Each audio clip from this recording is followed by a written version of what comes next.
When we think about web development, especially backend development, the first languages that usually come to mind are JavaScript, Python, PHP, and a few others. But Rust has now entered that space, and it is beginning to outperform many of them where speed, efficiency, and reliability matter most.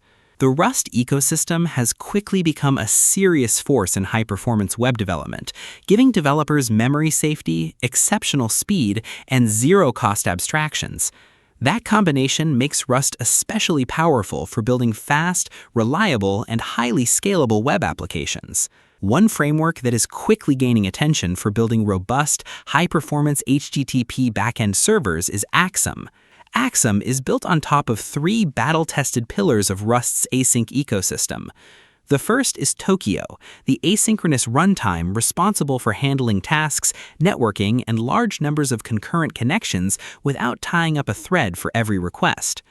Then there's Hyper, the low-level HTTP engine underneath Axum that handles the actual HTTP 1 and HTTP 2 communication. And finally, Tower provides the service and middleware architecture, giving Axum a clean way to add things like authentication, tracing, timeouts, rate limiting, and other request processing layers. And that combination is really the point. Axum itself can stay relatively lightweight because Tokio handles the async runtime, Hyper handles the HTTP machinery, and Tower handles reusable services and middleware. Axum then brings all of them together behind a much cleaner API, so you get the performance and control of Rust's lower-level networking ecosystem without having to build a raw HTTP server yourself. Here is what a minimal Axum server looks like. You define a simple async handler that returns a string. You build a router, attach that handler to a route, bind a TCP listener, and hand everything to axum.serve. That is it. The handler is just an async function, no macros required for the basic case. The router feels straightforward if you have used Express or FastAPI. Under the hood, it's already running on Tokio's multi-threaded runtime and speaking HTTP through Hyper. Axum is a dramatically fast framework. Think about what that means. You are using a full web framework with routing, extractors, middleware, state management, and type-safe handlers, but underneath, you're still running extremely close to the HTTP engine doing the actual work.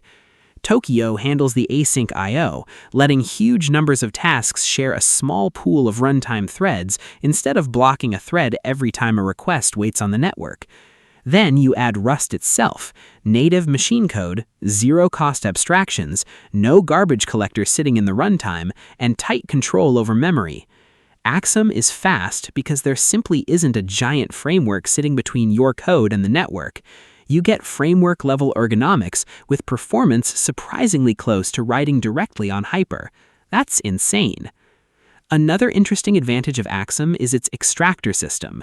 Extractors are the mechanism Axum uses to pull specific pieces of data from an incoming HTTP request, such as path parameters, query parameters, JSON request bodies, headers, and shared application state. Instead of handing you one massive monolithic request object that you have to manually parse, you define exactly what your handler needs directly in the function signature using extractors like path, query, JSON, and state. Axum then handles the extraction and deserialization automatically. Many popular web frameworks rely heavily on framework-specific magic, such as decorators, annotations, reflection, and code generation.